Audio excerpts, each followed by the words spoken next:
This is actually going to include 2 standalone games. There is the upgraded version of the original String Railway, as well as String Railway Cubes, which was formerly called String Railway Transport. But if you're not familiar with String Railway, this is a game where players are going to be building a railway out of strings. The main board is set up by putting the main string around the perimeter, which is going to have a few different nodes on it, which indicate where players will be putting their starter stations.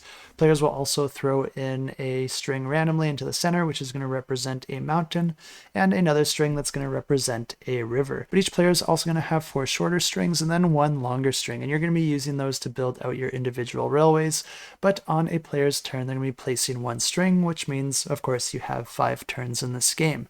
But on your turn, you're going to first draw a station, and these stations can have all sorts of different effects, but they can also have different points rewarded to the owner, as well as different points awarded to anyone that connects to that station. There is also a limit of connections that each station is going to have labeled on it, and when you place your string, you're always going to be expanding on your network, and you always do have to end your string connected to a station. The catch with this is that you're going to lose a single point anytime you cross over any of the other strings, although there are some stations that allow you to break this rule and can even reward you for doing this in certain situations. The game continues like this over the course of those 5 rounds, and the player with the most victory points at the end wins the game.